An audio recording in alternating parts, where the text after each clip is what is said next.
Yeah, for this video, may ayusin tayo na lamesa. Ayan.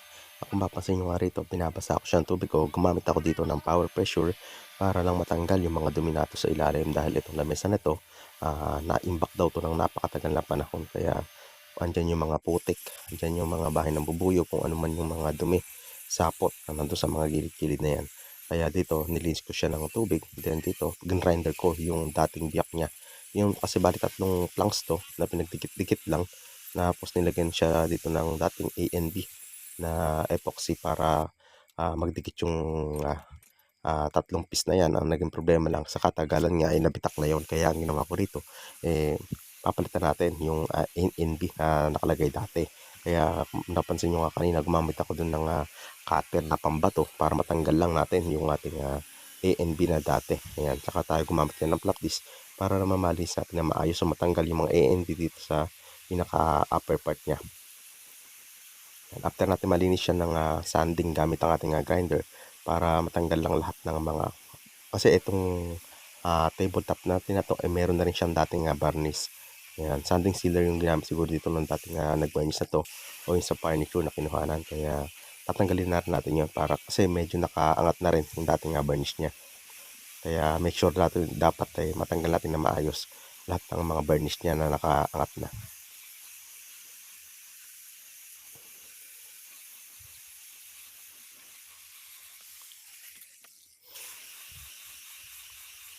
Yan, sanding number 100 grit yung ginamit ko rito para sa ating flap piece. Yan, flap piece ko lahat.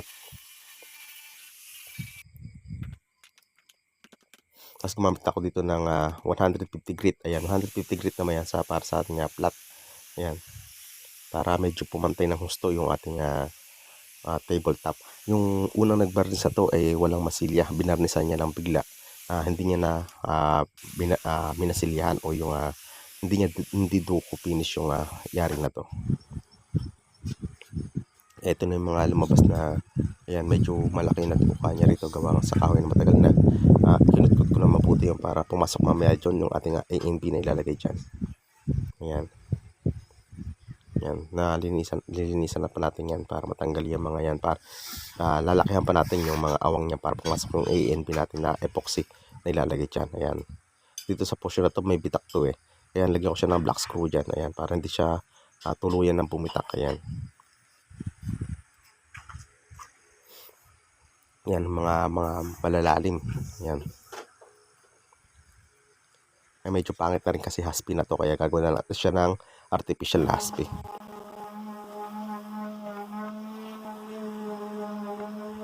At dito sumamit din ako dito ng sander machine para masander din natin lahat ng mga paa at ilalim, lahat yan sasanderin natin para matanggal yung mga alikabok o yung dumi man na nandiyan pa na nakadikit na hindi natanggal sa ating water pressure.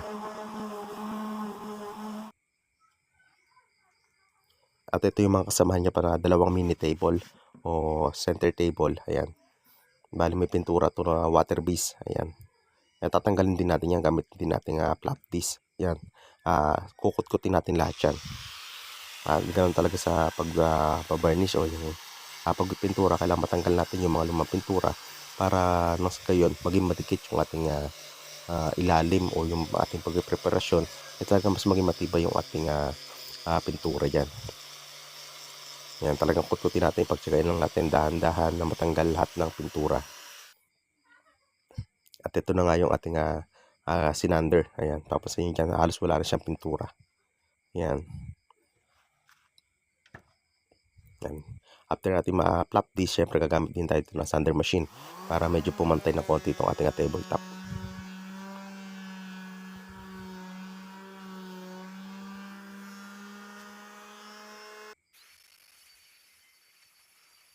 Yan, after natin malinis lahat ng lamesa natin. Ayan. After nating sanderin yan, may mga alikabok ng sander o yung mga mugmug, kailangan natin tanggalin mabuti yon. Kasi magka-primer tayo rito bago tayo ulit magmasilya.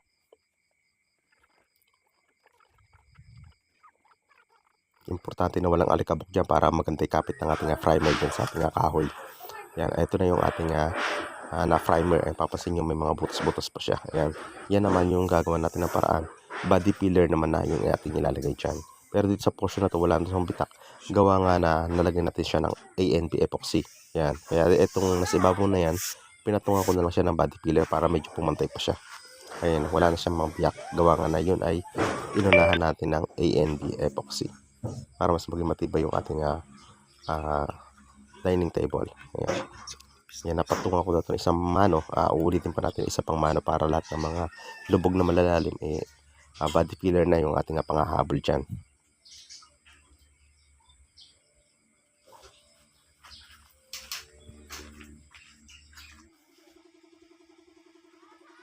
At ito, na-prepare na nga natin itong yan, pantay na siya. Na-sander na natin yung sander machine dyan para mapantay na natin yung tabletop. Yan, pantay na siya.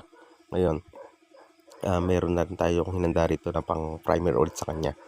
Yan, bali, ayan, pati itong mini table, center table, namasilan na natin siya ng body filler. Yan, ito, meron tayo dito epoxy primer grade. Siya ulit yung pang tatabo natin dun sa ating minasalihan na body filler. Ayan, after natin mamasilyahan, primer, ito naka-primer ulit. Babatakan ulit natin siya ng Plasulax. Ayan, Plasulax ginamit ko rito. Pwede rin tayo gumamit ito ng lacquer putty. Ayan, pwede natin para mas lalo pang combination ng ating tabletop. Ayan, kung papansin nyo ba yung nakapaan niya at yung mga siding niya, naka-lacquer putty yan. Ayan, isa pa sa portion na to, ay kung pansin nyo dito sa kanan na bahagi, medyo nakaangat siya. Ayan, kaya pagka pumantay yan, medyo bumabalik sa dating bitak yung ating table. Ayan, may bitak kasi dati dito to. Ayan, ayan, hindi kayang pigilan ng ating ANB epoxy. Kaya nagkakrak ulit siya. Pero sa portion ito wala dahil ito ay patag to. Pero sa portion ng kabila medyo hindi nga tabingi nga. Pag napantay ng patungan ulit yan, medyo bumibigay siya. Kasi gawa nga na pinutulan ko yung ilalim ng paa na to. Ito na, after natin malagyan ng putty ulit, ng white putty o lacquer putty, sander ulit tayo dyan. Lalo itong tabletop, importante natin na mapatibay ito. Gawa nga na ito laging pinapatungan. Mas gamit kasi itong part ng ibabaw kaysa sa mga paa. Yan, ito yung pinakailalim niya. Ayan, lagyan ko na rin siya ng primer. Yan, hindi ko naman na siya lalagyan ng haspi, pero importante pa rin na malagyan natin siya ng pintura. Ayan, wala pa siyang pintura pero pipinturahan ko pa rin yan. At ito na nga yung ating primer. Ayan, ito yung pinakapondo natin. Ayan, after primer gray ulit, ito na yung ating pinakapondo. Bali wala kasi kung Hansa yellow na nabili. Kaya yellow na lang na hinaluan ko ng white yung ating pinakapondo rito. Ayan, epoxy yung ginamit ko dyan para maging matibay siya. Pwede rin naman yung ating lacquer type, pero ako epoxy na ginamit ko. Pwede rin naman yan. At itong ginamit ko rito na pang haspi, Bart Sienna, tsaka black, tinting color na black. Yun lang yung ginamit ko dyan. Yan, gagawin na natin siya ng artificial wood grain design para mas magmukha siyang kakaiba o hindi yung mas maganda-ganda siyang tingnan. Yan, medyo hindi talaga ako professional pa pagdating sa ganitong trabaho, kaya hindi pa ako ganun kagaling sa pagde-design, lalo gamit lang yung ating paintbrush. Nasanay kasi ako, nag-start din kasi ako dito sa mga graining tools, kaso nga lang parang mas nagagandahan ko na yung mga ganitong design o yung ating paghahaspi kaysa dun sa ating graining tools. Kaya nagka-practice ako ng napakaraming paggawa na to para mas mahasa pa tayo. Kaya kung mapapansin mo, ayan, halata na hindi tayo ganun bihasa sa paghahaspi, pero kahit na paano nakukuha naman natin ng konti kahit hindi hawig na hawig doon sa ating buko o ng trunk ng kahoy. Okay lang din naman yan, ganyan. Hindi naman natin kailangan siya i-perfect ng gusto.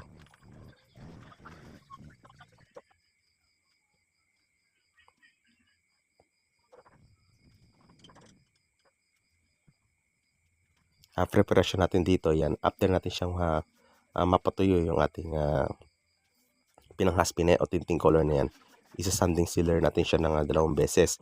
Yung sanding sealer na yun ang pang-adjust natin, haluan natin ng tinting color na ginamit natin na pinanghaspi dyan. Gagamitin ko lang siya ng mga 2 patong para hanggang sa makuha natin yung tamang kulay na gusto natin. After nating malagyan ng sanding sealer, yan, top coat na. K92 yung gagamitin ko rito nga top coat para mas matibay, lalo especially dito sa ating table.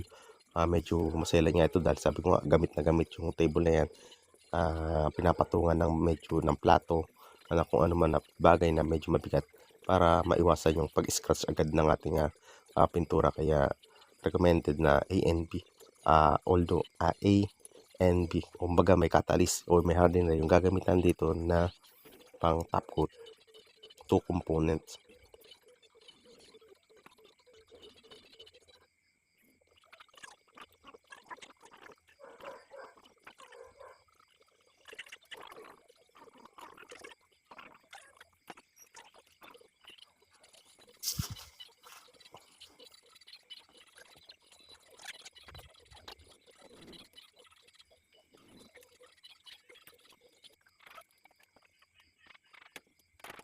Sa pagkaganito nga mga varnish na duko varnish talaga madugo, lalo sa preparasyon napakadugo, lalo pagka ganito nga mga uulitin mo na yung varnish, hindi katulad yung pagbasal, may maganda pa yung malinis pa yung kahoy, mas mabilis siyang trabahuin. Unlike dito sa talaga namang renovation, halos renovate na natin yung kahoy. Kung makita nyo naman sa umpisa talaga na mga napakasagwana na kanyang itsura, kaya medyo matagal yung naging preparasyon natin dito.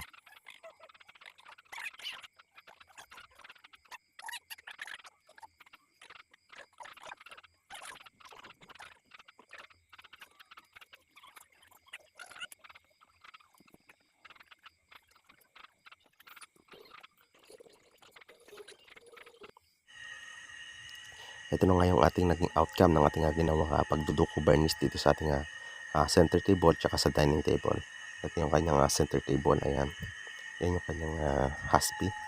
Ayan, tsaka napakakintab niya na rin, gawa nga na top coat na natin siya ng K92 top coat. Ayan, 2 components sa top coat ang ginamit natin dyan para mas maging matibay yung kanyang tabletop. Ayan, napakaganda na lang naging outcome niya o naging itsura niya. Kahit na napakaluma na ito nung ating kinuha doon sa ating kliyente. Ito na yung isang ating dining table. Ito yung kanyang itsura na sa ngayon. Ayan, yung ating hinaspihan.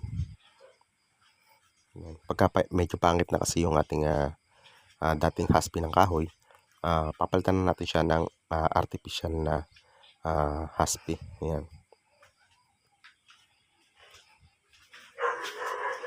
Kung papansin nyo nga dyan, is napakaganda niya, is napakakintab niya na.